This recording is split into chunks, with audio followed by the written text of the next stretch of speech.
Ok, muchachos.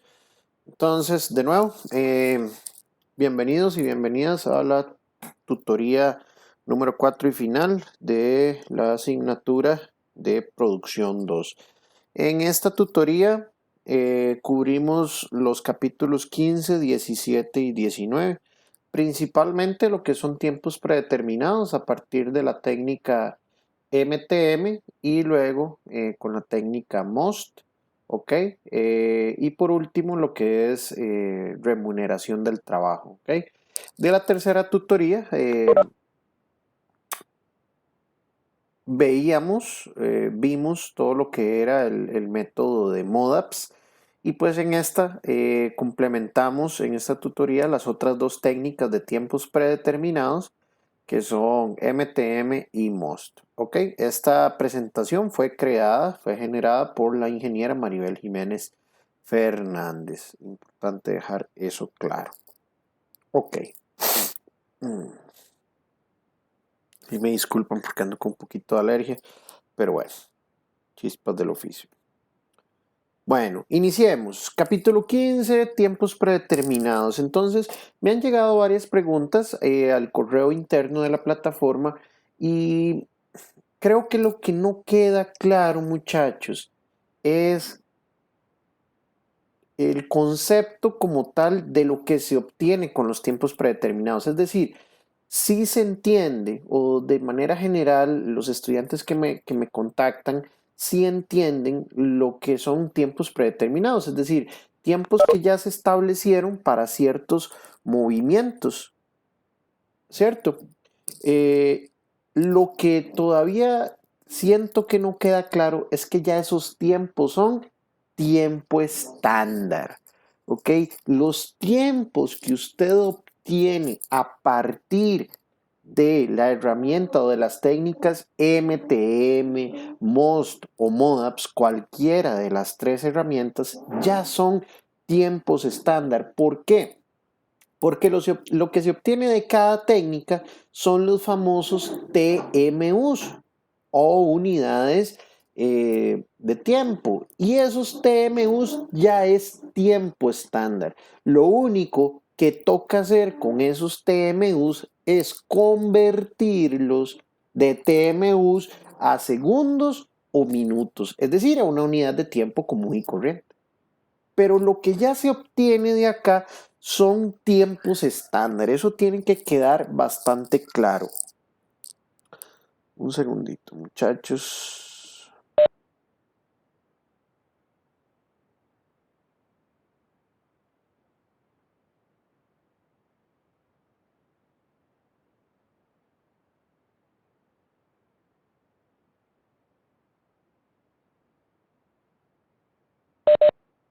Ok, ya regresé. Bueno,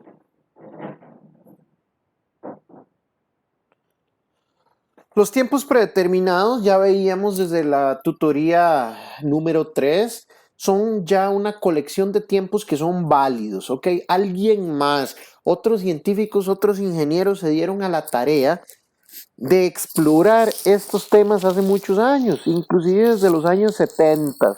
Ya se puso mucha gente a estudiar en esto de los tiempos predeterminados, ¿ok? Y entonces son una colección, una base de datos, si lo quisiéramos ver desde ese punto de vista, una base de datos de tiempos según el movimiento que se realice. Esos movimientos pueden ser de las manos, de las piernas, del tronco, algo visual, ¿sí? Y eso va a depender de cada una de las herramientas que se utilicen, ¿ok? Muy importante es que estos tiempos no pueden ser evaluados con el procedimiento normal eh, de cronómetro. Es decir, estos tiempos se utilizan para no usar el cronómetro. Es decir, cuando estas herramientas fueron desarrolladas en los años 70 y 80, fueron desarrolladas con el objetivo de poder eliminar o poder sustituir el uso del cronómetro. ¿Y para qué? Con el objetivo de decir, ok, si viene una operación nueva, un proceso nuevo, y ese proceso se cree que va a ser ejecutado de esta forma, ¿cómo puedo tomarle un tiempo o cómo puedo determinar un estándar de producción a partir de algo que todavía no está implementado? Bueno, ahí están los tiempos predeterminados. Es una de las grandes ventajas de los tiempos predeterminados para poder sacar tiempos a partir de cosas que todavía no están implementadas, procesos que no están implementados, ¿sí? Y también para poder sustituir el cronómetro.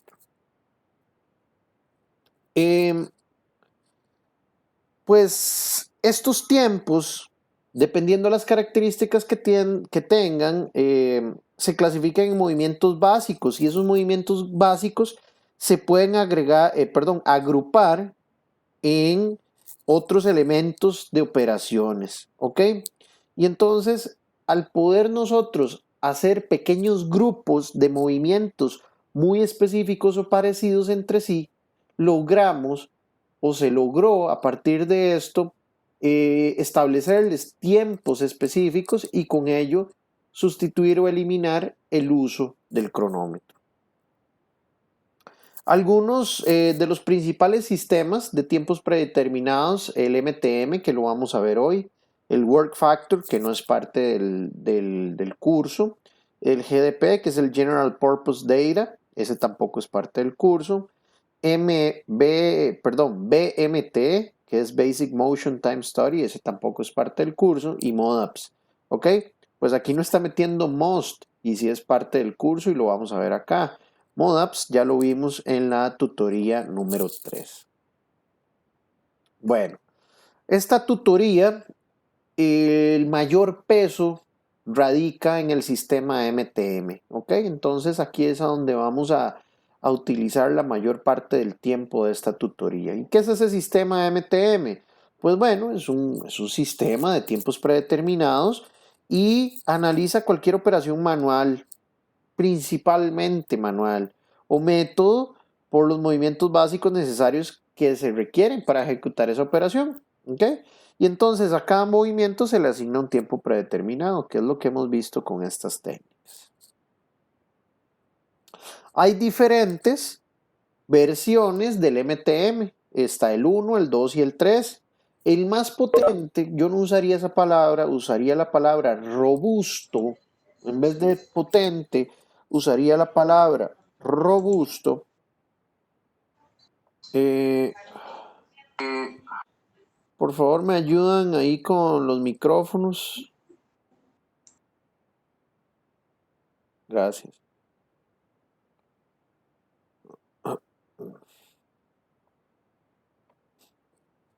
El más robusto de los tres es el MTM1. ¿Por qué? Porque es el que da muchísimo mayor nivel de detalle. Es decir, con el MTM1 se logran inclusive poder, lo que se logra más bien, disculpen, es determinar tiempos de micromovimientos. Es decir, nos da un mayor nivel de detalle que los otros dos. ¿Cómo se utiliza el sistema MTM? Pues lo que se hace es determinar los micromovimientos básicos que cada proceso o que la operación requiere. Y luego, cada micromovimiento que se genera, se busca el código y a ese código está asociado un TMU, ¿ok? Y entonces luego lo que se hace es que ese TMU se convierte a unidad de tiempo convencional, sean segundos o minutos, luego se suma todo y ya se obtiene el tiempo estándar de la operación. Es importante, importantísimo, y yo les decía que lo que ya se obtiene acá es tiempo estándar, pero al menos con MTM hay que agregar suplementos de fatiga, retrasos, ya sean personales o inevitables. Regálenme un segundito, muchachos.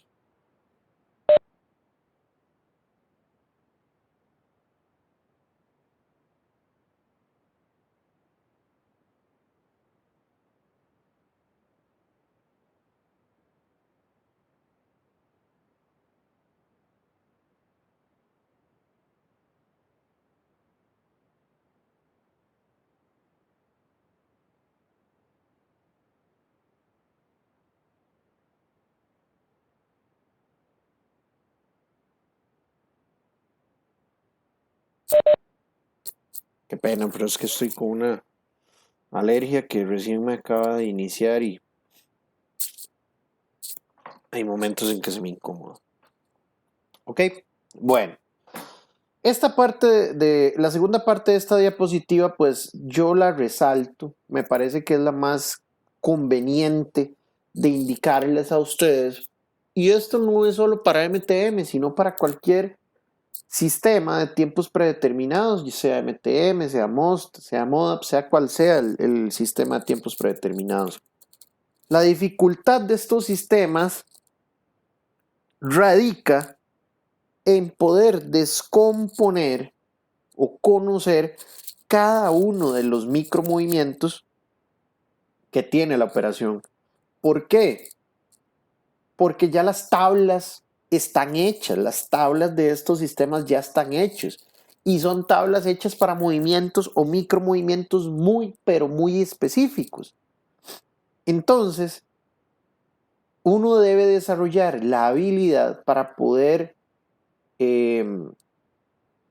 captar, si se quiere decir de esa manera, o para poder diferenciar, discernir entre todos los micromovimientos que pueda tener la operación. ¿Para qué? Para que luego se pueda buscar su equivalente en TMU en las tablas de los sistemas de tiempos predeterminados. Y esa es realmente la mayor dificultad de estos sistemas.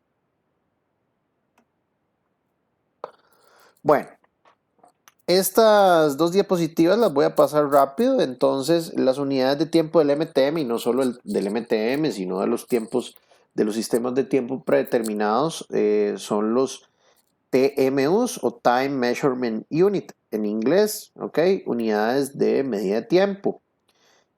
Aquí vienen las conversiones de TMU a unidades de tiempo convencionales. Entonces, la más sencilla es que un TMU son 0,036 segundos. Pero en la siguiente diapositiva también nos dice cuánto es el equivalente, o más bien al revés, de unidades convencionales de tiempo a TMUs. Entonces, por ejemplo, un segundo son 27.8 TMUs. ¿Okay? Bueno, entonces, algunos conceptos o generalidades que llama acá es que para estudiar el trabajo, los métodos se subdividen en movimientos básicos, ¿ok? Y a esos movimientos básicos se les asignan valores de tiempo, que son valores de tiempo predeterminado, ¿ok? Y específicamente a lo que le llamamos método es a la sucesión, a la secuencia de movimientos que realmente son necesarios para realizar una operación. Esto pues es un concepto de verdad que bastante general. Entonces lo que dice acá es que cualquier movimiento del cuerpo humano o de algún miembro del cuerpo humano en un sistema de análisis de movimientos se le conoce como una unidad básica de trabajo. ¿Okay? Entonces a los movimientos que vienen en las tablas también se les conoce como unidades básicas de trabajo. Bueno, entonces, ya entrando más específicamente en MTM, hay tipos de control, ¿ok? Control de proceso y control humano, ¿ok? MTM únicamente trabaja con los movimientos que están bajo control humano, ¿ok? Operaciones manuales, ¿ok? Eso es lo que quiere decir esta diapositiva de acá. Bueno, ¿cómo se utiliza y cuáles son las ventajas del método? Entonces, utilizar información como base para mejorar los métodos. Entonces, este sistema nos puede ayudar a determinar el mejor método para empezar una nueva fabricación. Es lo que les comentaba al inicio de la tutoría. Si uno va a iniciar con la fabricación de un producto nuevo, no tiene idea cómo se va a comportar, es una manera sencilla, relativamente sencilla, de poder obtener un tiempo estándar previo a que se implemente el o la operación. Los sistemas de tiempo predeterminado pues también ayudan a mejorar los métodos existentes, son una guía para el estudio y diseño de nuevos productos y pues son eficaces porque al final de cuentas casi siempre dan un número muy aproximado al valor real de lo que duraría el tiempo estándar de una operación. Sirven también para determinar los tiempos de producción, entonces determinan barreras de producción, cuánto sería lo máximo o lo mínimo que se puede producir, ¿ok?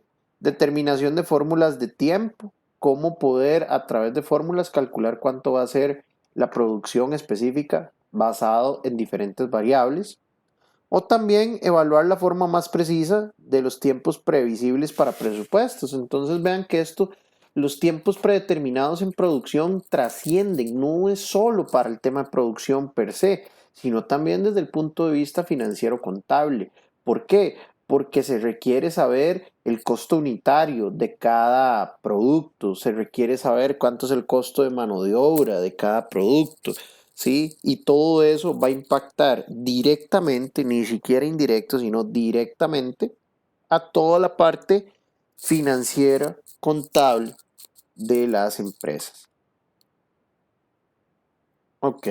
Y entre otras ventajas del método están la formación de personal para la mejora de métodos, es decir, las personas que ejecutan este tipo de técnicas eh, van desarrollando habilidades para poder mejorar métodos de trabajo, también para solucionar conflictos y adiestramiento y formación de operarios, ¿ok? Básicamente capacitación.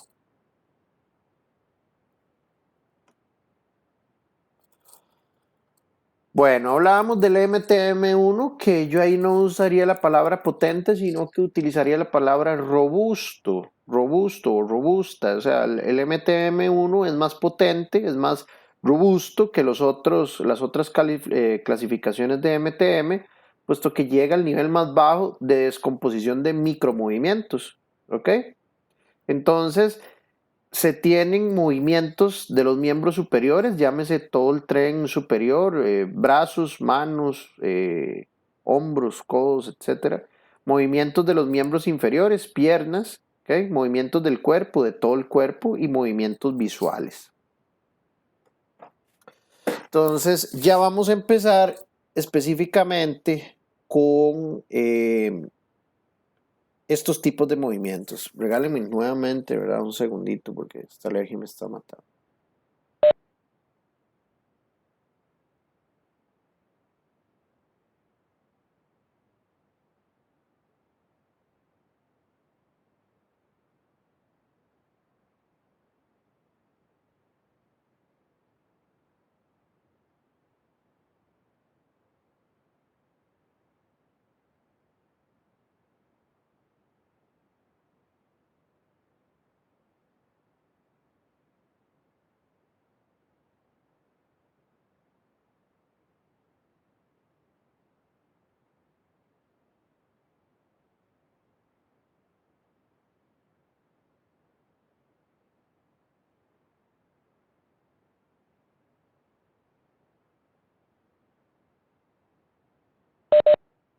Bueno, ya estoy de regreso.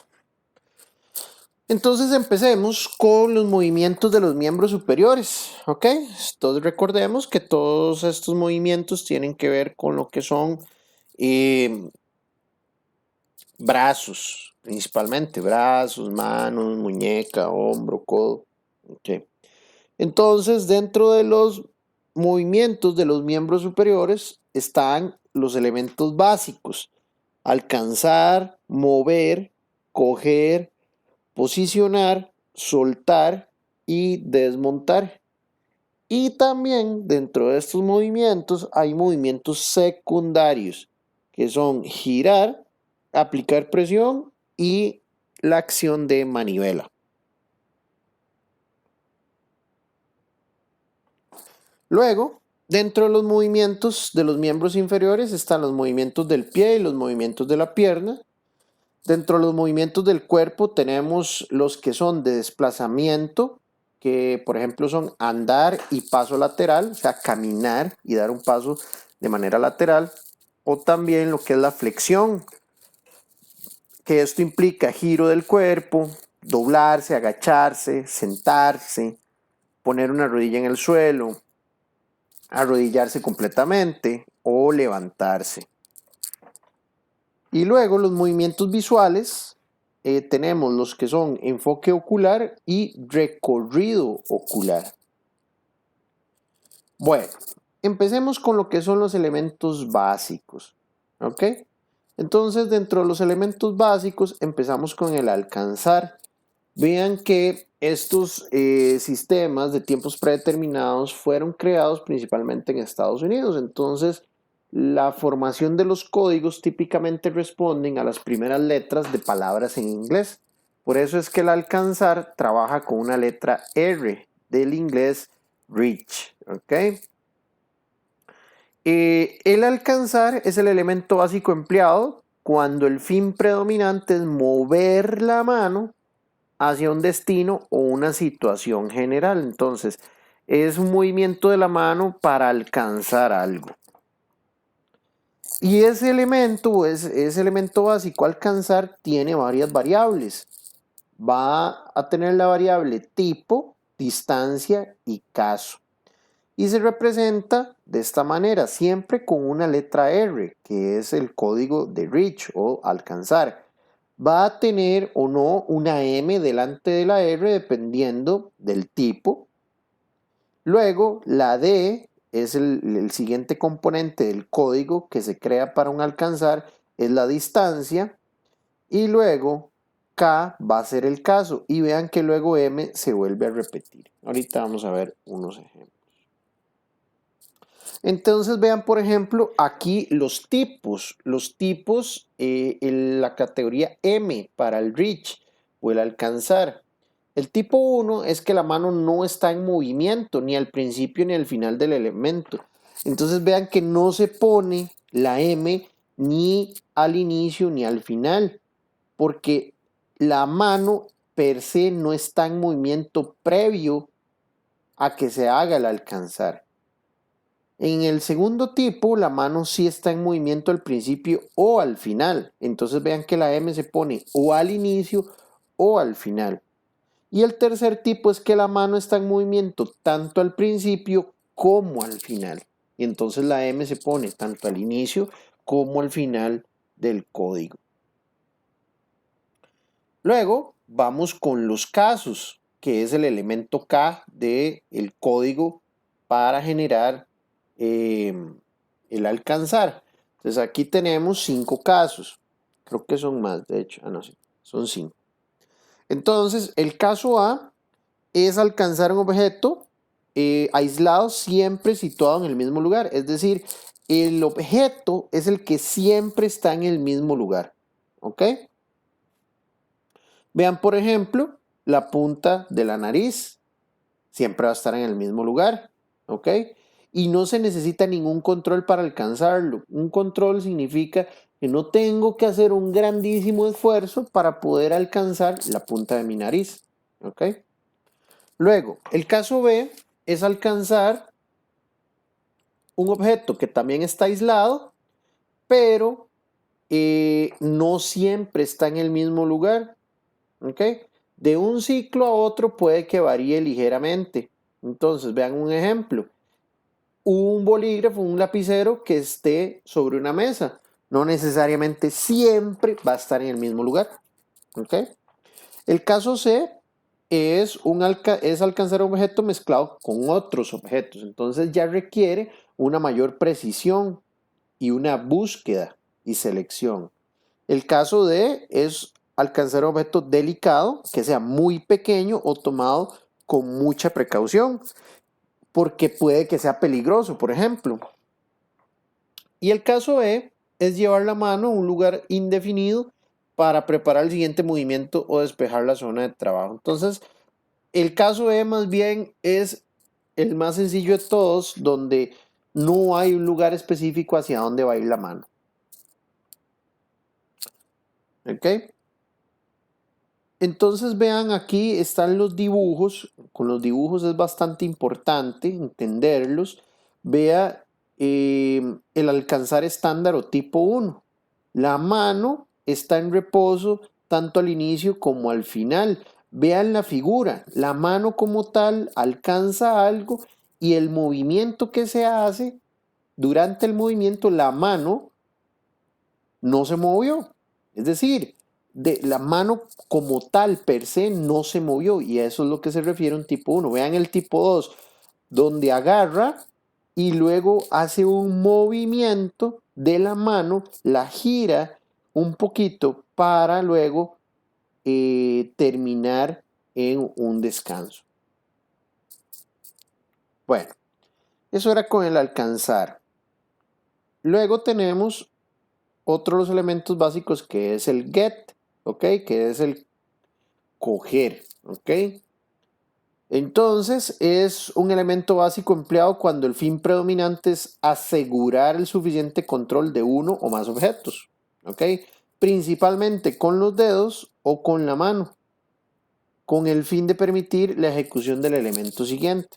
Entonces hay varias consideraciones con este get, ¿ok?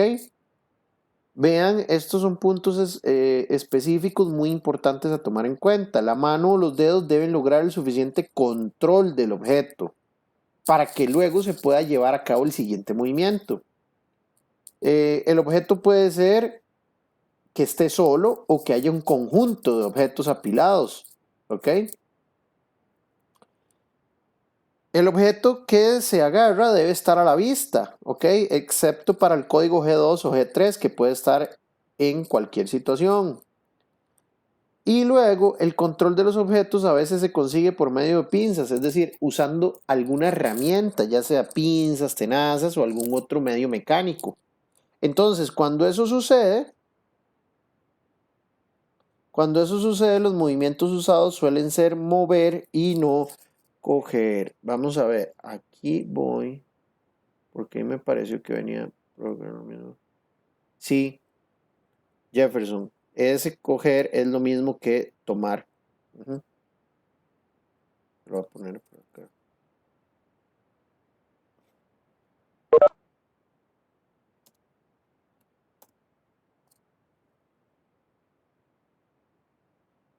Ok.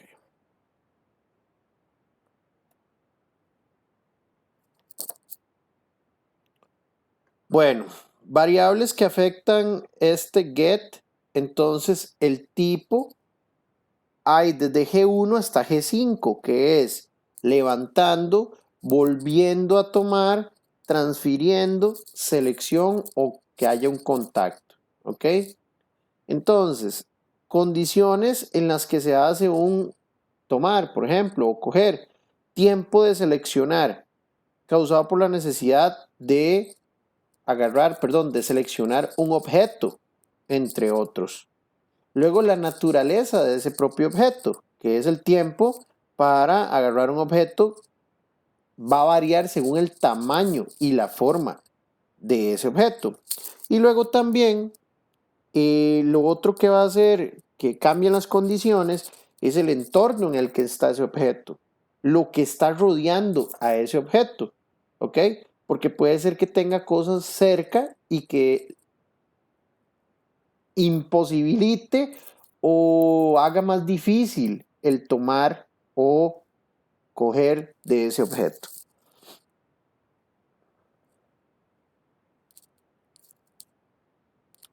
El get tiene como variables el caso, ¿ok?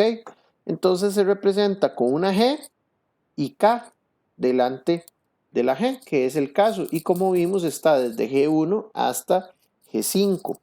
Veamos cada uno de esos, cada uno de los casos. Hay 5 casos diferentes, pero dentro del G1 hay A, B y C. Entonces, un G1A son objetos que se pueden agarrar, tomar muy fácilmente. Un G1B, son objetos pequeños o delgados que están sobre una superficie plana. Un G1C son objetos cilíndricos o aproximadamente cilíndricos que tenga interferencia por debajo y a un lado. ¿Ok? Vean qué específico esto. Y hay tres opciones en función de las medidas del objeto. G1, C1, G1, C2 o G1, C3. ¿Ok? Luego veamos el resto de casos. Un G2 es cambiar la manera de tomar el objeto sin que se pierda el control sobre él. Un G3 es transferir el control de una mano a otra. Un G4 es que los objetos están amontonados con otros. Entonces, ocurre una búsqueda y selección. ¿Ok? Es como buscar el tornillo tipo A en un cubo o en una cajita que tenga tornillos tipo A, tipo B y tipo C. Es decir, que tengo que agarrar, seleccionar el tornillo correcto.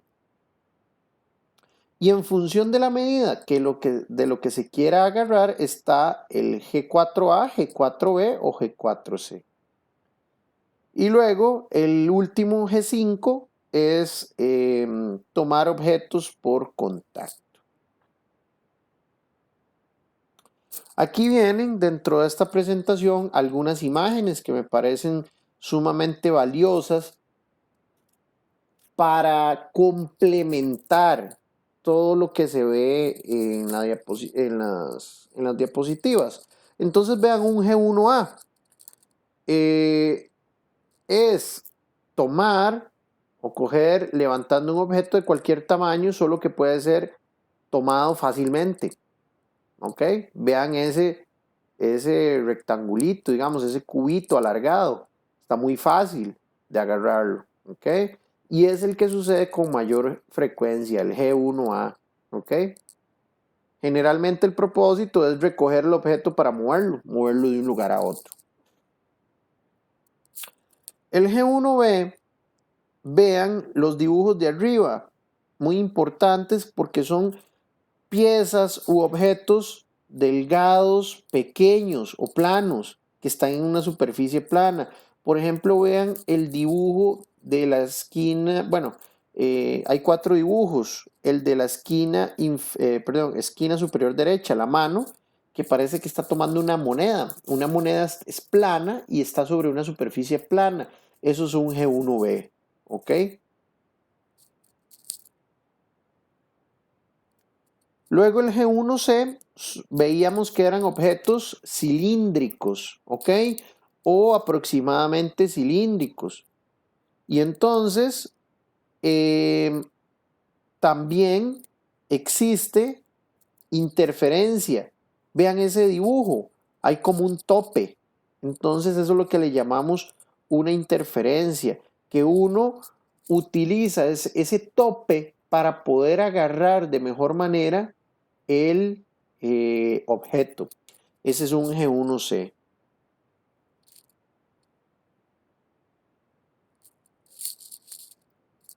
Dentro del G1C veíamos que está el G1C1, G1C2 y G1C3. Y entonces vean qué bueno porque aquí le dan a uno especificaciones técnicas. Un G1C1 es cuando el diámetro del objeto es mayor a 12 milímetros. ¿Ok? Un G1C2 el diámetro está entre 6 y 12 milímetros y un G1C3 es cuando el diámetro es menor de 6 milímetros. Entonces vean que no es lo mismo. Por ejemplo, en los dibujos que están en el centro de la diapositiva, el de la izquierda parece que esa mano está agarrando una tiza, mientras que el de la derecha está agarrando un lápiz. Entonces cambia el grosor, cambia el diámetro del objeto que se está agarrando. Y eso hace que tome más o menos tiempo. ¿Ok? Bueno, entonces esos eran los G1s. Ya vimos el A, B y C. Y ahora vamos con los G2, que es volver a agarrar. Se emplea para cambiar la forma de coger un objeto que ya está bajo control y el cambio se da por medio de una rápida serie de movimientos de los dedos de tal forma que no se pierde control del objeto. ¿Ok? Entonces vean, por ejemplo, esas manos que aparecen ahí agarrando un lápiz. ¿Ok? Vean que se da cierto movimiento para volver o como para acomodarlo. ¿Ok? Yo diría que esto es como un acomodo. ¿Ok?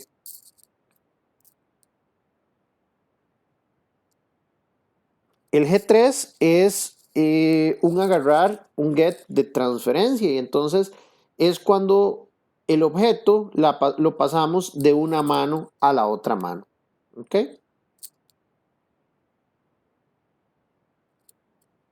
El G4 es tomar o agarrar seleccionando. Entonces hablábamos que el objeto está entre varios. Vean las imágenes ahí. Ahí hay 4 cubitos y entonces todos están juntos.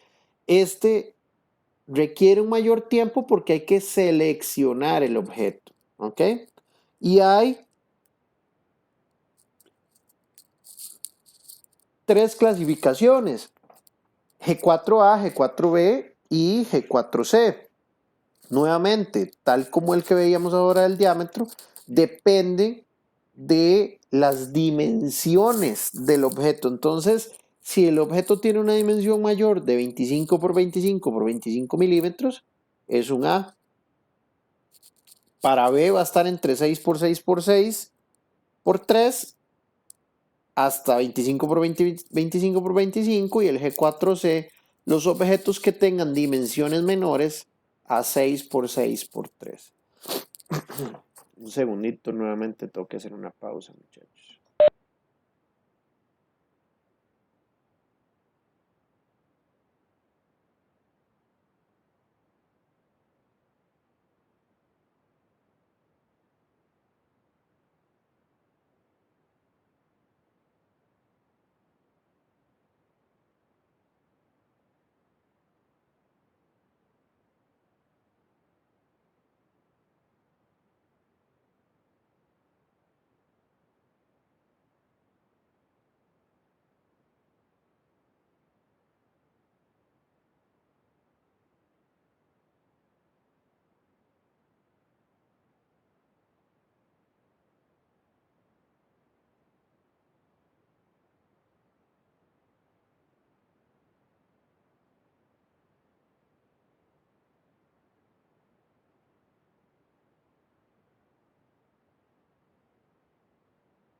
Ok, estamos de nuevo.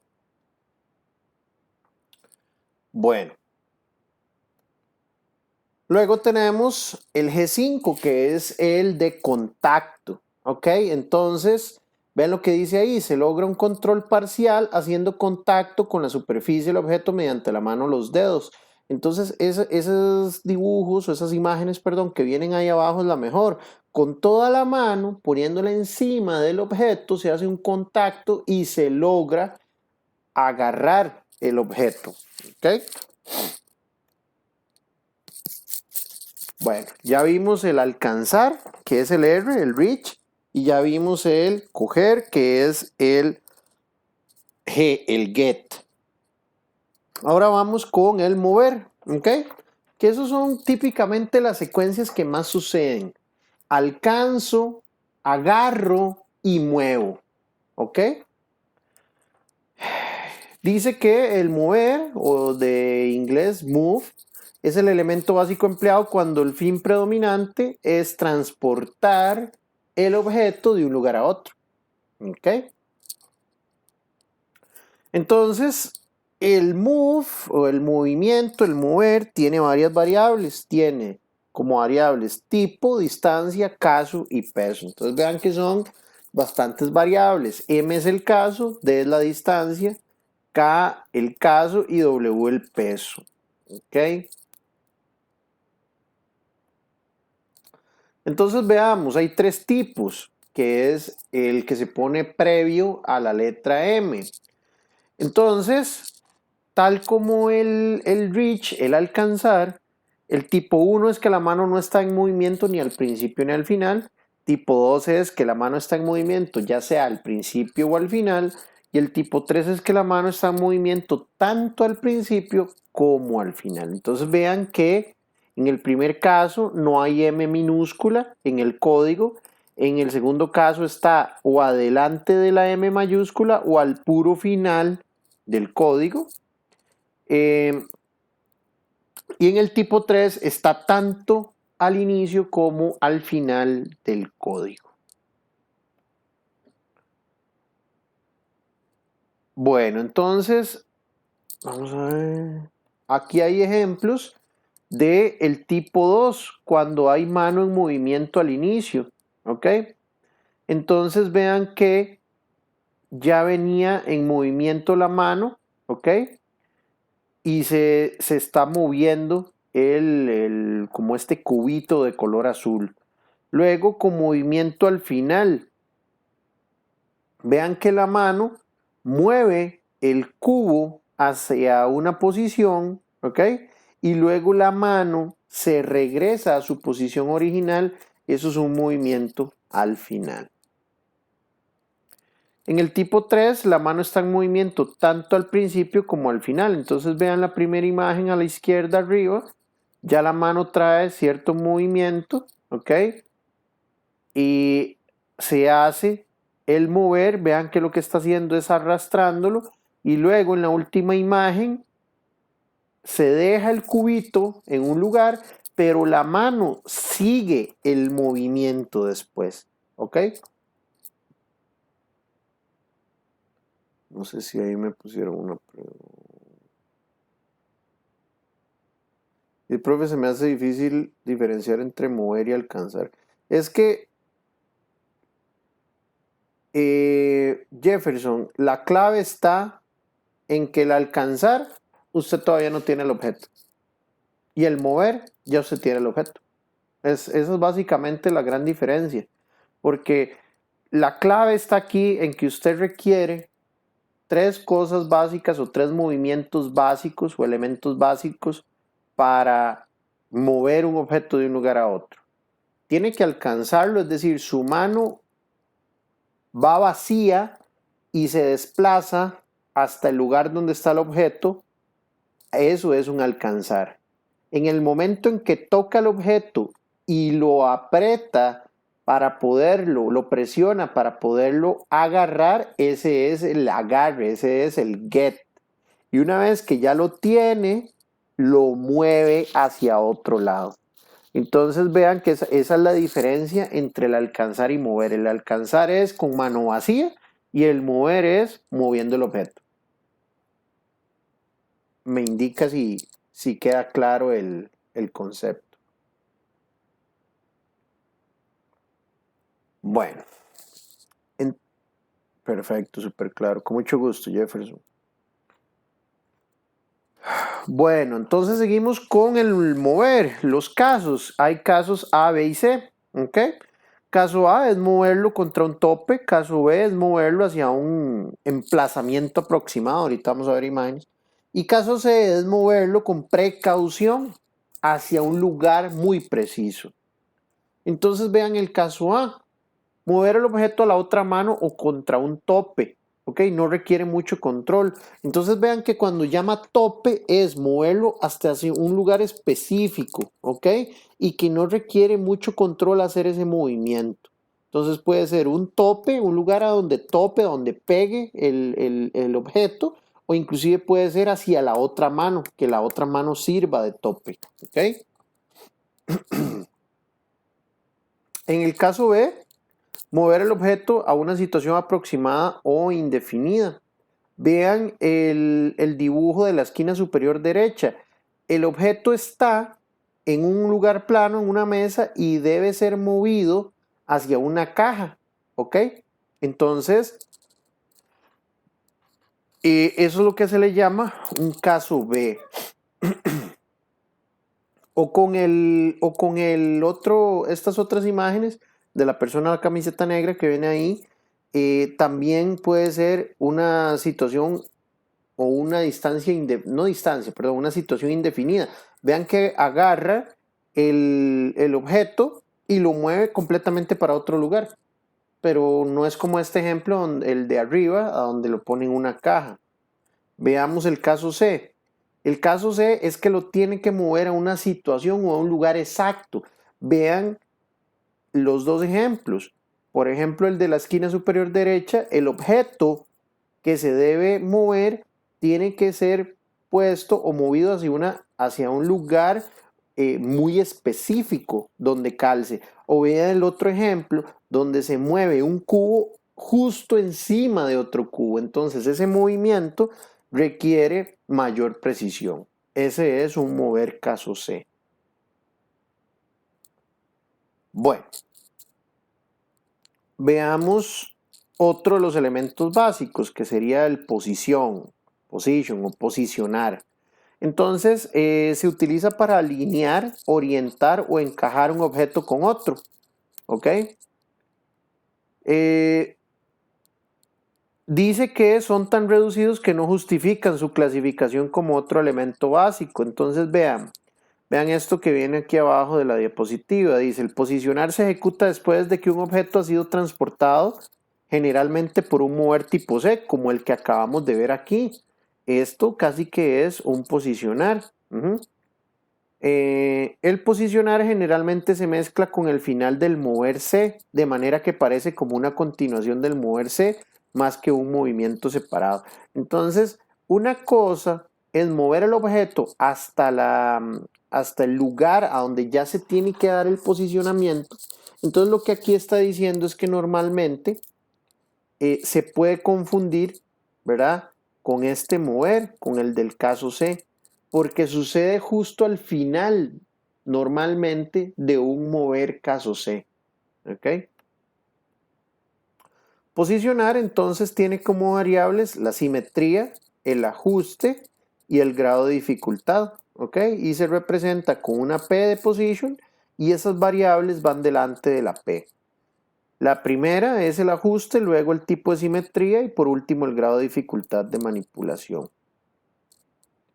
Entonces hay algunas consideraciones con el posicionar y es que se puede alinear, orientar o encajar. Y entonces es importante tener esto claro. Alinear es poner la pieza de modo que el eje coincida con el otro eje donde se quiere alinear. Orientar es girar la pieza alrededor de un eje común. Y encajar es meter la pieza como tal en una cavidad de otra pieza.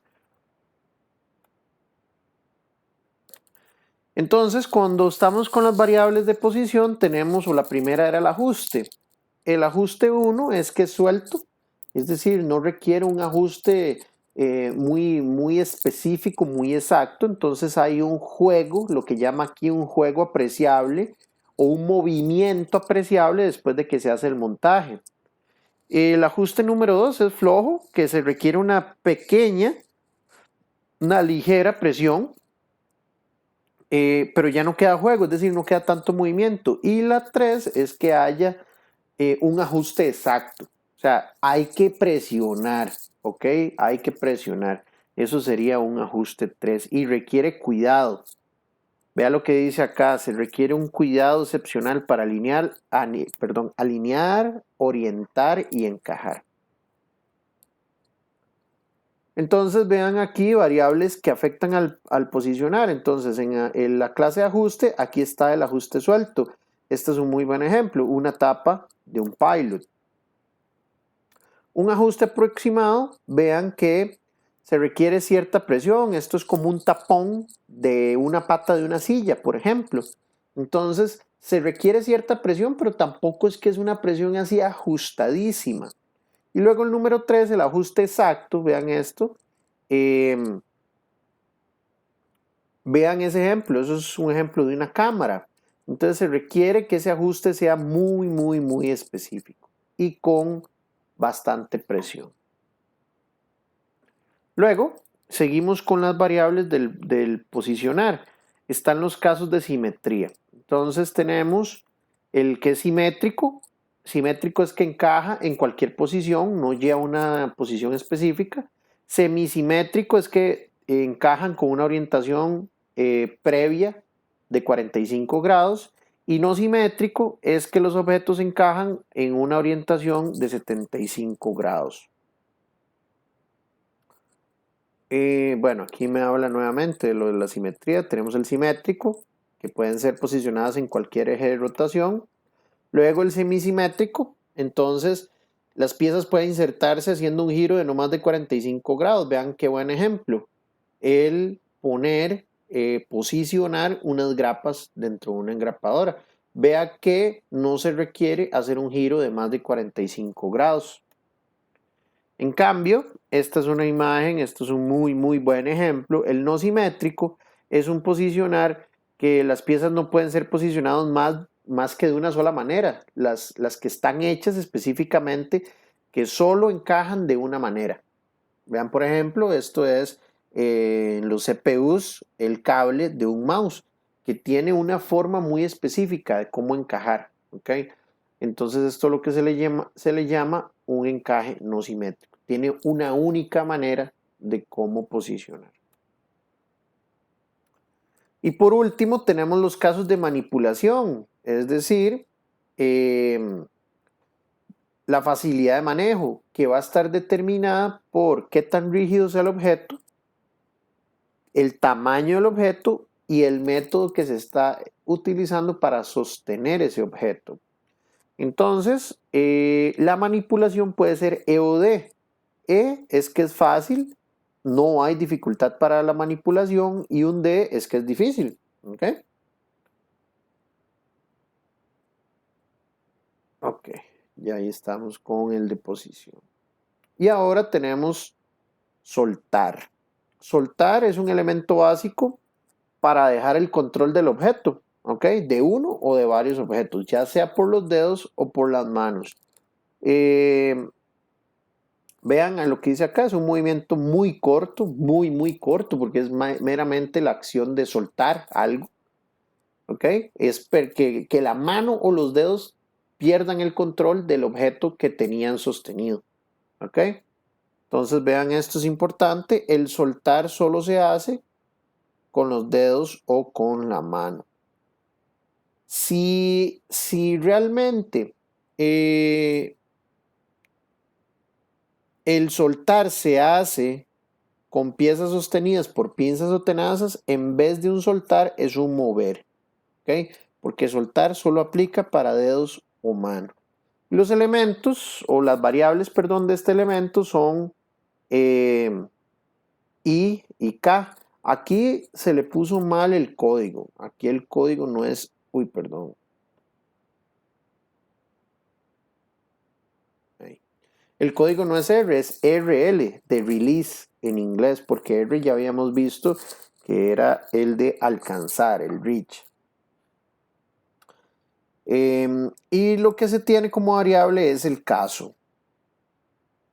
Entonces tenemos casos 1 y 2, soltar por apertura de dedos o soltar por contacto. Entonces por apertura es si los dedos estaban sosteniendo tipo pinza un objeto, el soltar normal es simplemente que los dedos se desprendan, ¿verdad? Los dedos se abren, se desprenden del objeto y con eso se realiza el soltar. Si es de contacto es que la mano o los dedos estaban en contacto con el objeto y en el momento que se quitan del objeto, ese es un soltar de contacto.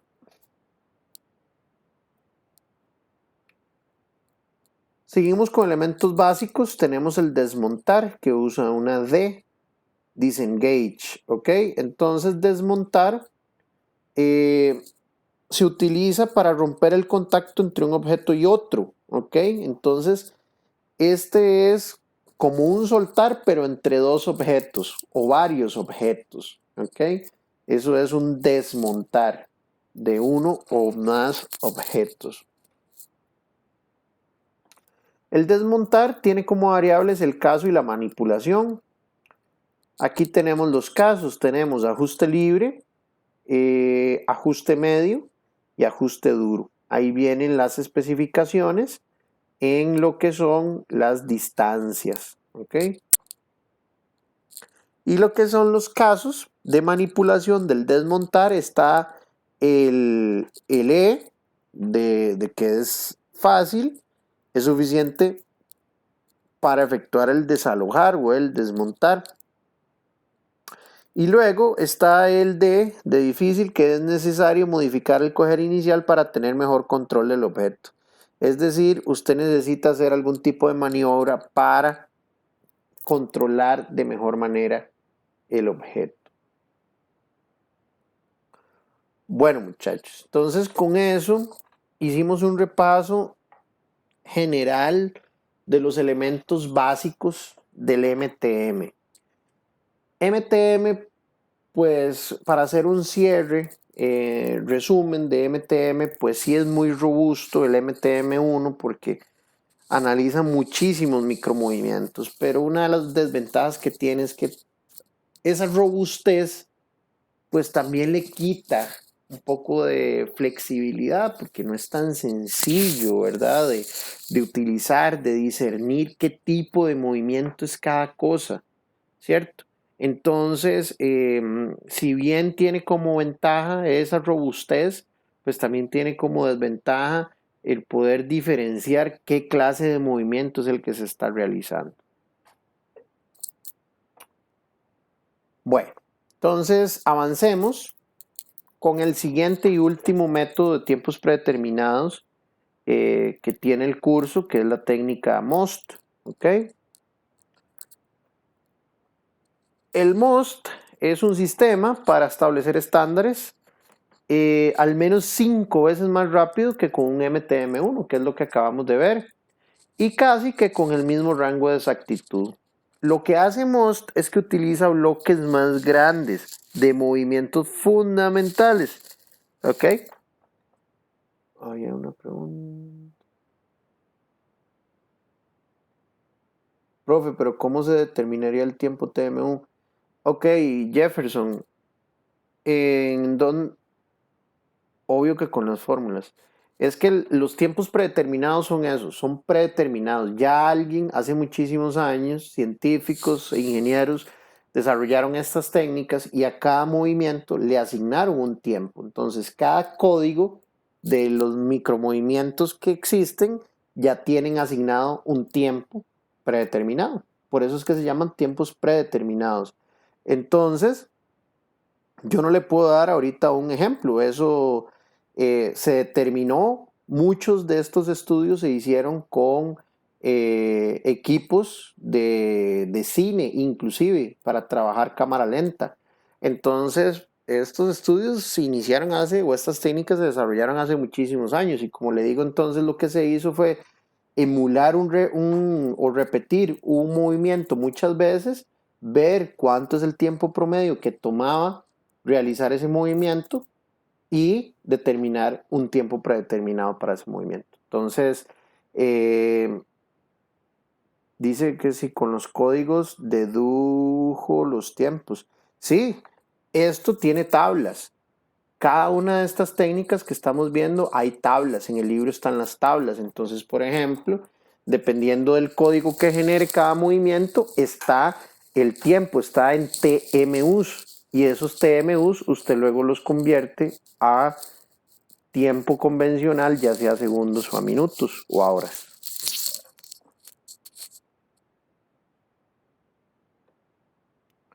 ¿Sí queda claro?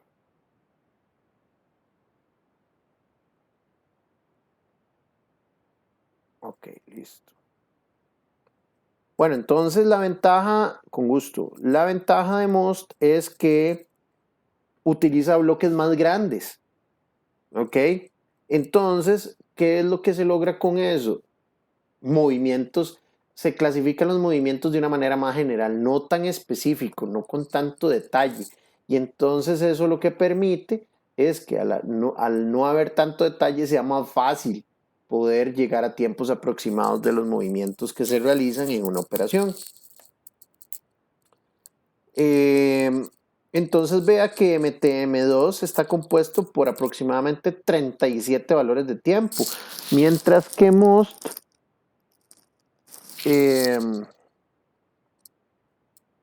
utiliza únicamente 16 fragmentos de tiempo. Lo que hace esta técnica son 3 modelos de secuencias básicos: movimiento general, movimiento controlado y el uso de una herramienta. Lo que hace la secuencia general es identificar el movimiento libre en el espacio de un objeto por el aire. La secuencia controlada es un objeto que está en contacto con una superficie. Y la secuencia total, o la última, el último grupo de tiempos, es el que está dirigido al uso de herramientas.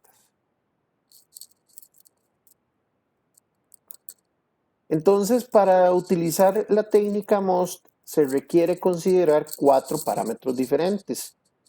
La distancia de acción, que normalmente es horizontal, el movimiento del cuerpo, que se le llama V, que en esencia es vertical, el logro de control, que sería un get, y la colocación, que sería un posicionar. Las secuencias de movimiento consisten en 3 etapas. Vean, por ejemplo, y cada una de ellas con un subconjunto de parámetros. Entonces, por ejemplo, un get tiene un ABG, un put tiene un ABP y un regresar tiene un A. Entonces ya existen secuencias específicas de movimientos. Dice que también se le asignan números indexados relacionados con el tiempo. Y esos números indexados los utiliza MOST, los que utiliza son 0, 1, 3, 6, 10 y 16, que corresponden a la dificultad del parámetro. ¿Okay? Vean, por ejemplo, este ejercicio, este ejemplo que viene acá. Obtener una arandela que está a 12.5 centímetros de distancia, colocar tornillo localizado a 12.5 centímetros y regresar a la posición original da como resultado, entonces vean, es un A1, B0, G1, A1, B0, P1, A1. Y el tiempo total es de 50 TMUs, es decir, a ese total que se obtienen, vean que cada letra tiene un subíndice, esos subíndices se suman y para obtener el total de TMUs lo que se hace es que a toda esa suma se multiplica, o sí, a esa suma se multiplica por 10 y eso nos da el total de TMUs.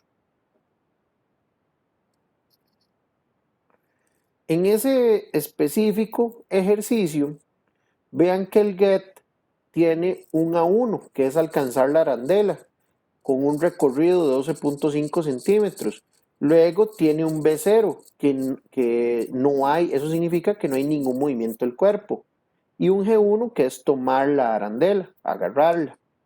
Luego, el put, que es el poner, está definido por un A1, que es colocar el tornillo con un recorrido de 12.5 centímetros. El B es 0 porque no hay ningún movimiento del cuerpo. Y el P1, o más bien se da un P1 porque hay que colocar, hay que posicionar ese tornillo en un ajuste holgado. Como la mano regresa a la posición original, entonces se da una terminación a 1.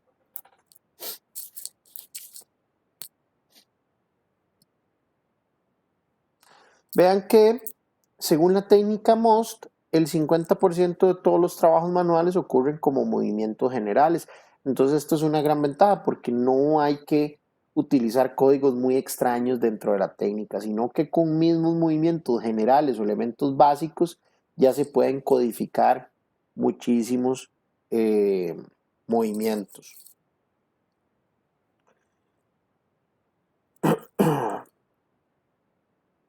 Bueno, hay otros parámetros de caminar, doblarse, alcanzar, ¿ok? Y la secuencia de movimientos que son controlados cubre operaciones manuales, también como girar un volante o conectar con un interruptor de inicio. Estas secuencias MOST, las más, digamos, las secuencias controladas, las que requieren el control del objeto, en ese tipo de secuencias de movimiento, ¿verdad? Normalmente prevalecen, o sea que casi siempre aparecen estos elementos. La distancia de acción definida, que va a ser el A, el movimiento del cuerpo, que es B, si se da algún movimiento del cuerpo. Luego el get, que es agarrar o lograr el control del objeto. Luego, si es un movimiento controlado o no, que es un M, el tiempo de proceso, que es un X, y la alineación, que es un Y. Por último, la última secuencia de MOST es usar herramientas como cortar, calibrar, asegurar, ¿verdad? O escribir con una herramienta, llámese un lápiz, un lapicero. Todos esos ejemplos que les acabo de decir están cubiertos dentro de la secuencia MOST de herramientas, de uso de herramientas. Esta secuencia de uso de herramientas combina actividades de movimiento general con movimiento controlado. Entonces, eso sí, en este tipo de secuencias hay elementos únicos.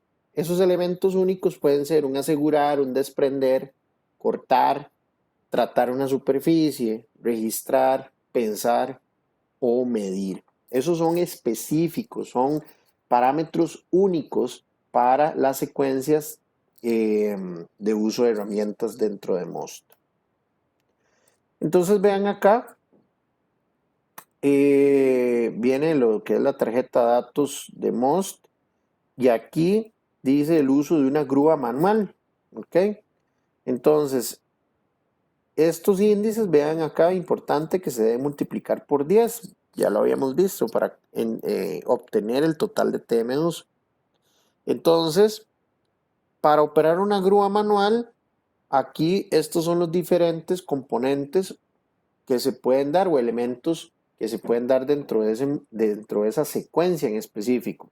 Entonces, si tiene que caminar o dar pasos, está cubierto por la letra A. Si vean, está el transporte de hasta 2 toneladas, ¿verdad?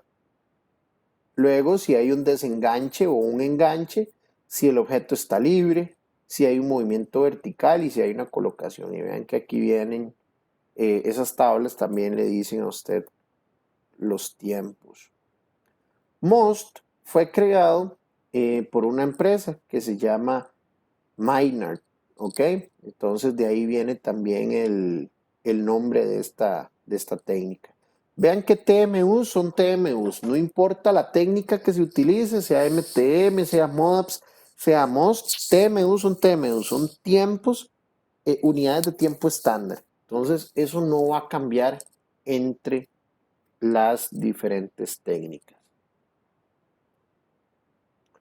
Bueno, aquí vienen otros ejemplos del movimiento general, ¿ok? Viene el A, que es la distancia de acción, B, movimiento del cuerpo, G, que es el get o lograr control, y P, que es el posicionamiento. Aquí, si la distancia de acción es recorrida, son pasos, ¿ok? Entonces aquí viene cuál es el índice para ese A. Aquí están las tablas MOST para lo que son los movimientos controlados y aquí las que son para el uso de herramientas. Aquí una continuación de uso de herramientas. ¿Okay? Esta técnica MOST ha tenido dos adaptaciones, Mini MOST y Maxi MOST. ¿Okay? Mini MOST se utiliza para medir operaciones que son idénticas en ciclos cortos, ciclos pequeñitos, mientras que Maxi MOST se utiliza principalmente para operaciones de ciclos largos y que tengan variaciones significativas en el método que se utiliza de un ciclo a otro. ¿Okay? Entonces, operaciones muy manuales, muy repetitivas, uno tendería a pensar que se utiliza Minimost y para operaciones más generales que dentro de cada ciclo hay cambios, no es tan estándar, pues se utilizaría Maximost. Lo bueno de MOST es que existe de manera manual, pero también de manera computarizada. Entonces, es una técnica que ya existe, digamos, software sobre esto y entonces uno va metiendo los códigos, pues no de manera, o sea, de una manera más intuitiva, ¿ok? Y el mismo software le va ayudando a uno a calcular los tiempos. Vean que la versión computarizada tiene también pues una parte, una característica específica que se le llama ErgoMost, que permite analizar si hay problemas ergonómicos en el lugar de trabajo. ¿Ok? Entonces esto le da pues un valor agregado a esta técnica MOST. Bueno, muchachos, y con eso finalmente pues damos fin a lo que son las técnicas de tiempos predeterminados. Tutoría 3 vimos lo que era MOAPS y en esta vimos lo que es MTM y MOST. Para finalizar, entonces, con esta tutoría y ya con las tutorías de este cuatrimestre, si me ayudan porfa ahí con el micrófono, por ahí anda un micrófono, creo que Karina, gracias. Eh, Cerramos con lo que es la remuneración del trabajo, el capítulo 19 del libro. Si bien es cierto, este capítulo es bastante importante, puede ser que el abordaje que se lee en el libro pues ya sea un poco viejito, ¿ok? Pero la gran mayoría de cosas aplican todavía al día de hoy. Bueno, creo que esto no hay que hablar mucho al respecto, todos entendemos que es el bendito salario. Y pues es básicamente un pago que se da por una labor realizada, ¿ok?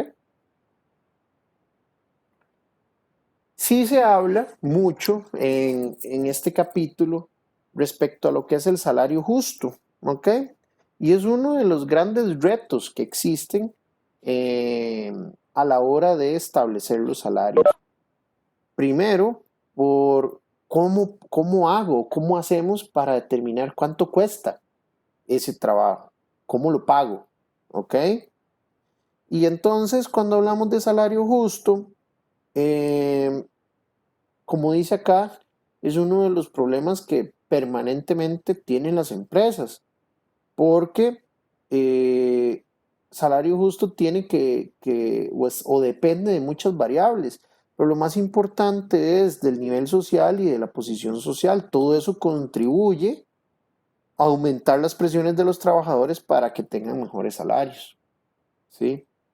Entonces, de ahí, pues una persona que tiene muchas responsabilidades, tal vez ya una persona casada, con hijos, eh, con tener que pagar carro, casa, escuela, la educación de los niños, etcétera, es diferente a las expectativas que tenga una persona joven con muy pocas responsabilidades, tal vez que todavía vive en la casa de los papás, no tiene deudas, no tiene hijos, no tiene ninguna responsabilidad, recibos o cuentas por pagar, es diferente completamente. Entonces, esto depende mucho, es como muy subjetivo el tema de salario justo.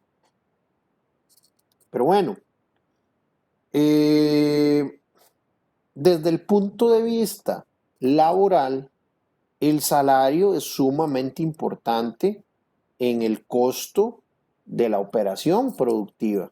¿Sí? ¿Por qué? Porque de ahí las empresas lo que andan buscando es pagar el mínimo posible, porque eso les va a, a generar eventualmente mayores ganancias, ¿sí? Mayores beneficios. Pero bueno, aquí tenemos unas buenas referencias de lo que los salarios deben, las condiciones que deben satisfacer los salarios.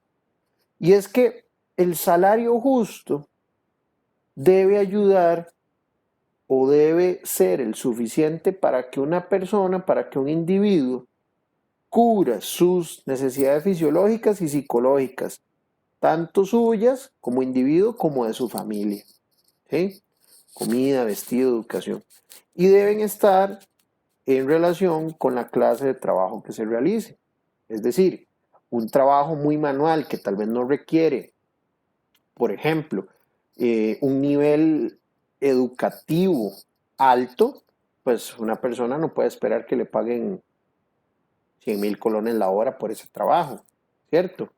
Entonces va también muy acorde a la relación del trabajo, la dificultad del trabajo.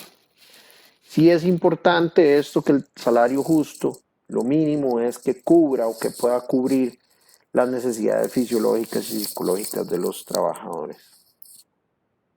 Una manera de establecer salarios justos es comparar con otras empresas que están en la misma industria, ¿sí?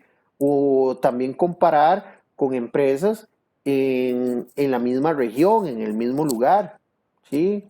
Por ejemplo, yo vivo aquí en Monteverde, entonces si a la hora de establecer salarios, aunque las empresas que estén alrededor de mi empresa estén en una industria o en un giro de negocio distinto, pues al menos me da una referencia a saber cuánto se le paga a una persona en otro tipo de negocio.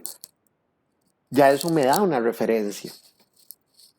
Entonces, siempre es bueno poder tener esa información para poder comparar y establecer salarios justos. También los salarios deben estar ligados con el rendimiento en el trabajo, ya sean incentivos principalmente. Para fijar salarios, entonces normalmente lo que se hace es realizar un contrato, que haya una buena política económica en la empresa y eh, un tip, digamos, que da aquí, digamos, el texto es que se considera que no pueden aumentarse los salarios en más de un 3% del aumento de productividad que se haya dado desde la última vez que se hizo un acuerdo de salarios. Esto normalmente, muchachos, o al menos en Costa Rica casi no se da. Yo pues estoy muy metido en el área de manufactura y pues sí les digo que nunca he visto, he estado en muchísimas fábricas en este país y nunca he visto, o son muy pocas las que trabajan con este tipo de cosas de incentivos por productividad. Bueno, si se suben más de lo debido los salarios, entonces lo que va a tener es una repercusión a nivel de costo del producto. Y si entonces se da un aumento en el costo del producto, entonces también se va a dar un aumento en otras ramas de la producción de ese producto, se va a aumentar el costo de vida y entonces el aumento de salario pues no va a eh, significar tanto como realmente significaba. Bueno, ya para ir cerrando, existen tres clases de salarios. Fundamentalmente lo que propone aquí el libro es salarios simples, salarios con incentivos y también con calificación por el mérito. ¿Okay? Los simples son los que ya está fijado un salario específico para realizar una operación y listo. Digamos que se le diga a la persona, el salario mensual son 300.000 colones y ya, ese es su salario. Si usted es sumamente productivo, su salario no va a cambiar. Si usted no es tan productivo, su salario no va a cambiar. Es un salario simple. Es independiente, vean lo que dice acá, es independiente de la producción o del rendimiento obtenido por el operario o colaborador. Ventajas son fáciles de aplicar porque a todo el mundo se le paga lo mismo. ¿Sí? Pues dice que por esa misma razón son fácilmente comprendidos por el operador. Es decir, si la persona sabe que su salario son 300.000 y que después de que se le rebajan las cargas sociales le queda en 275.000, por dar un ejemplo, ya él sabe o ella sabe que ese es el número que tiene que aparecer en su cuenta el día 30 del mes. Entonces son muchísimo más fáciles de entender los salarios simples y que también le aseguran un ingreso fijo al trabajador, no va a estar variando. Todos los 30 esa persona va a esperar o puede esperar esos 275.000 colones. Bueno, aquí termina la presentación, un poco floreada, pero no habló de los salarios con incentivos y salarios con calificación por el mérito. Entonces veamos un poquito de eso. Con incentivos es que, por ejemplo, por X cantidad de producción adicional, se le da un incentivo de tanto por pieza. ¿Ok? Entonces ya hace que su salario sea variable. Eso es un salario con incentivos.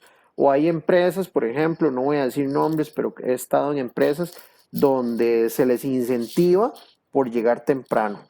Sinceramente, a mí eso me parece una alcahuetería porque es su responsabilidad llegar temprano. Pero bueno, he estado en empresas donde se les da incentivos por llegar temprano, por ejemplo. Y salarios con calificación por el mérito es si está haciendo un mérito específico por seguridad, por calidad, por volumen de producción o por algún otro criterio que define la empresa, si tiene el mérito de obtener un adicional en el salario. Entonces eso era para complementar un poco, puesto que la presentación se quedó solo con el detalle de los salarios. Ok, entonces creo que por aquí llegó una preguntita. Dice Jefferson, profe, la grabación de la tutoría queda de una vez en la plataforma. Sí, claro, deme un chancecito. Tengo que terminar la grabación, tengo que descargarla a mi computadora y subirla a YouTube. Pero eso, si son las 8:30 en este momento, 8:25, yo esperaría que antes de las 10 de la noche ya esté subida en la plataforma, Jefferson. ¿Alguna otra pregunta? Voy a revisar aquí el chat porque no sé si... Buenas noches, profesor. Yo Bu- tengo una pregunta. Claro que sí, dígame, ¿quién me habla? Karina, yo he estado enviándole correos toda esta semana, Claro que sí, pero Karina, como que dígame, no nos dígame. hemos podido ver por ahí. Ok, Sí, sigo pegada con el ejercicio uno de la tarea. Entonces, usted me dijo en el último correo que no usara la tabla tomar y colocar del libro de producción 3. Entonces, nada más me guío con la tabla del libro de no, texto. no, es que sí ha habido problemas de comunicación. Yo creo que soy yo el que no me estoy dando a entender. El ejercicio uno tiene que utilizar la tabla de tomar y colocar del libro de producción 3 que le puse ahí de referencia. Y el ejercicio 2 lo puede Ok, hacer sin ningún problema con las tablas de MTM que aparecen en el libro de texto de este curso. profe, perdón, es que se fue el audio. Me dice que entonces la tabla tomar y colocar la tengo que usar para resolver el ejercicio uno. Correcto. Pero el problema es que yo no entiendo cómo interpretarla, porque ahí vienen unos tiempos que están clasificados por el rango de distancia en pulgada. Si usted me puede ayudar a interpretarla, le agradezco. Claro, lo que debe hacer es, eh, bueno, esa es una pregunta ya muy específica. ¿Ya usted tiene la tabla tomar y colocar? Sí, correcto, la estoy viendo ahorita. Bueno, hagamos esto para verlo más específicamente con usted. Mándemela inmediatamente ahí al correo interno de plataforma y ya yo terminando la tutoría ya yo le ayudo a interpretarla con mayor facilidad. Ok, gracias.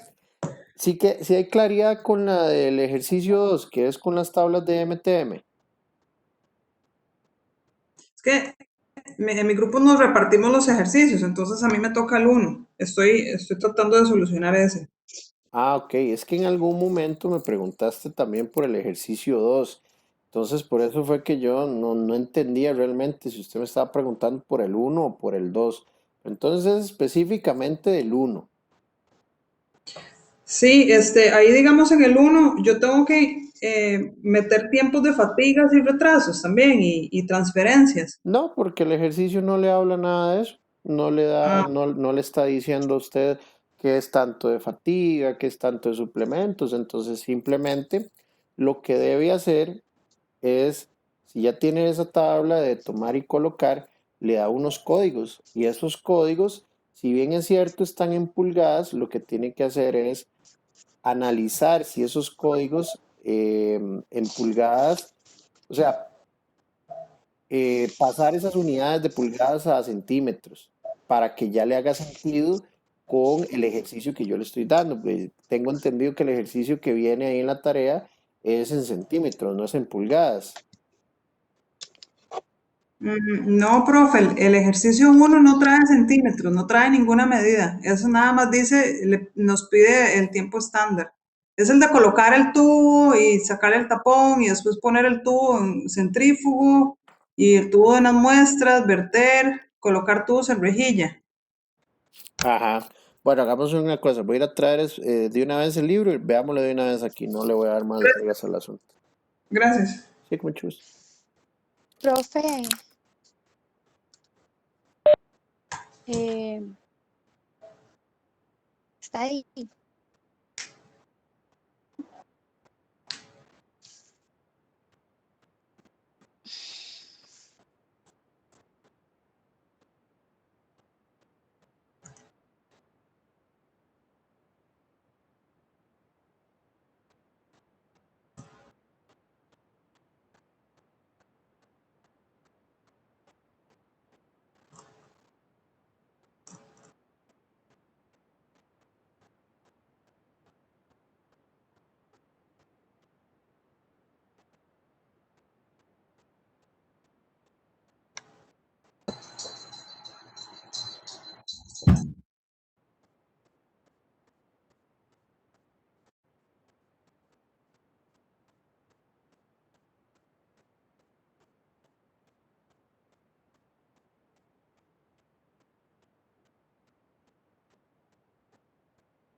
¿Usted me podría ayudar en cuál página era que estaba esa tabla? Porque es que no la estoy encontrando.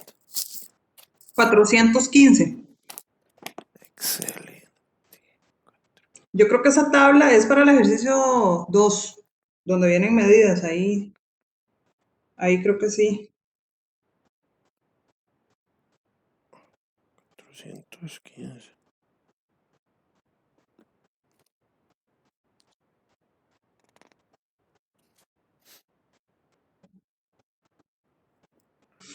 Un segundo, no, porque yo tengo otra. Capítulo 10. Sí, el suplemento 10, pero no estoy aquí. Aquí. Sí, yo lo tengo en la 419.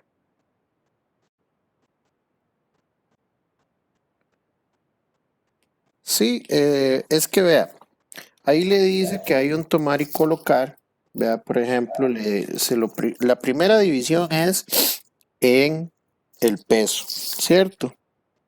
Ujú. Dice que menor a 2 libras, luego sigue entre 2 libras y 18 libras, y luego de 18 libras a 45 libras. Entonces, usted ahí esa es la primera calificación. Por ejemplo, ese del tubo y la rejilla es muy probable que sea el de menor a 2 libras. ¿Ok? Las condiciones para tomar están fácil, difícil y muy difícil, ¿cierto? Y luego viene la Sí. precisión al colocar, luego el rango de distancia en pulgadas. Vea que aquí viene que hay menor a 8 pulgadas, mayor a 8, menor a 20, mayor a 20, menor a 32. Entonces usted lo que tiene que hacer es jugar con eso. Si yo no le estoy diciendo específicamente cuál es la distancia, asuma la mínima, la de menor a 8 pulgadas. Ok, ok. Y ya con eso Y ya usted lo tiene. Entonces, por ejemplo, un tomar y ajá. colocar menor a 2 libras, fácil, que la precisión al colocar sea aproximada sería un AA1 y eso significa 20 TMUs. Ok, ok. Ujú. Bueno, pero en ese caso todas las piezas son muy pequeñas, o sea, son tubos de ensayo, me imagino. Sí, son piecitas pequeñas, entonces ya ahí usted tiene que pensar si va a ser, si ese tomar, si ese agarre es fácil, difícil o muy difícil. Yo sinceramente pensaría de que al menos no para todo el mundo eso es un agarre fácil. Entonces yo lo tomaría como un caso de difícil, yo lo pondría como un AD, por ejemplo. Pero usted lo tiene que evaluar para cada caso. Ok, ok, ahora sí ya entendí. Ujú. Profe, pero a ver si tengo alguna otra pregunta. Entonces, en la tabla de producción 2, de la tabla a coger de la página 343, Ujú. ¿me puedo guiar con esa tabla o nada más con esta, tomar y colocar? Solo la de tomar y colocar. Aquí con esta, ya usted,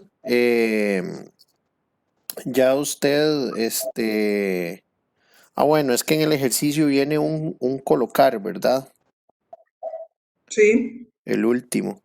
Sí, ese último, de hecho, en ese ejercicio, los dos últimos elementos, el de verter y el de colocar tubos en rejilla, esos los tiene que buscar en las tablas del libro, del libro de texto del mm, curso.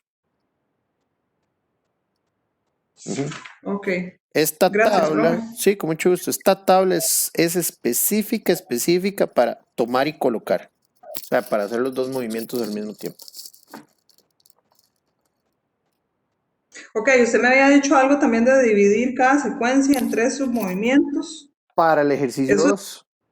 ok, nada que ver. Ok, ok. Es que ahí Para se la- nos hizo un... Sí, Estamos, sí, entonces, muchas gracias. pura vida, con gusto. Una compañera tenía una pregunta, me parece. Jefferson aquí preguntó, profe, para ejercicio 2 no debo de agregar suplementos. No, de hecho, no deben agregar suplementos en ninguno de los ejercicios. Creo que yo no se los pedí.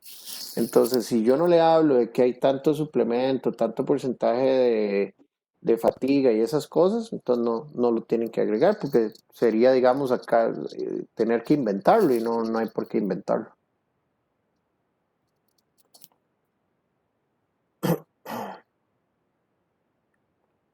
Listo, ¿alguna pregunta adicional, muchachos? Profe, Dígame, ¿quién me habla? ay, disculpe, soy yo, Ingrid. Ah, no se preocupe, ¿qué tal? Profe, en los ejercicios, yo sigo con el 2. Ajá, ajá. Profe, em, hay, hay puntos donde viene solamente una medida Ujú. en centímetros. Sí, Entonces, la aplico tanto para mover como para alcanzar. correctamente, correcto. Excelente. Asuma Ok, esa misma distancia del alcance y del movimiento. Correcto, ok, está bien. Gracias. mucho gusto. ¿Alguna otra pregunta? Profe, esa tabla que usted ahorita le estaba dando a la compañera, entonces no es la que está no hay en el libro, está en otro, No, yo les en puse la ahí en la tarea plataforma. específicamente, yo les puse en la tarea específicamente que investigaran, porque esa tabla no está en el libro de texto. Les voy a decir de una vez em, la pueden encontrar en internet y este no es el único libro que la tiene, pero la pueden Ok, encontrar, les voy a poner aquí de una vez en el chat el nombre del libro, se llama, pucha, creí que estaba escrito. Principios de Administración de Operaciones. Ajá. Séptima edición. Y son los apellidos de los autores son. ¿Cómo se escribe? Heiser y Render. Ahí. tabla, ahí lo voy a poner, en ese libro se puede, más bien se encuentra la tabla de tomar y colocar para el ejercicio 1 de la tarea 2. Uy, tarea 2. Ajá. Si ese es específico, el de la séptima edición, está en la página 400. Voy a revisar. 419. Página 419. Ahí está. Casi que les quita la investigación de encima, de ver en qué libro lo pueden encontrar. Entonces ahí les estoy dando una ayudadita para que no tarden tanto con ese ejercicio, porque realmente no tiene por qué ser tan complicado. Gracias, profe. Con muchísimo gusto. ¿Alguna otra consulta, muchachos? Profe, una pregunta. Dígame, Andrés. ¿Ese libro lo encontramos en internet? Sí, pero más allá de internet, yo lo que le sugiero es que entre a la orientación académica del curso y se vaya en las últimas páginas, está la información para ingresar a la biblioteca virtual de la UNED y es una mejor referencia. Entonces entra a la biblioteca virtual y lo puede encontrar. Le aseguro que ahí va a encontrar la versión PDF del libro. Uy, profe, qué bueno. Ujú. Eso para este libro y Gracias. para cualquier otro. Entonces, revise. Lo malo es que siempre en todas las orientaciones académicas va el cómo accesar a la biblioteca virtual.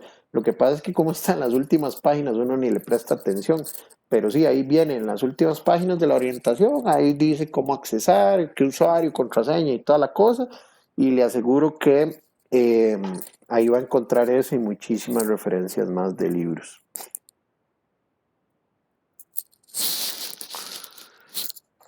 ¿Alguna otra pregunta, muchachos? Ingrid, dígame. No, profe, yo estoy bien así, gracias. Ah, es que me apareció ahí que levantaste la mano. Ok. ¿Alguien más? ¿Alguien con alguna duda, alguna consulta? Recuerden que ya la próxima semana, a partir de lunes, abre el espacio para entregar la tarea 2.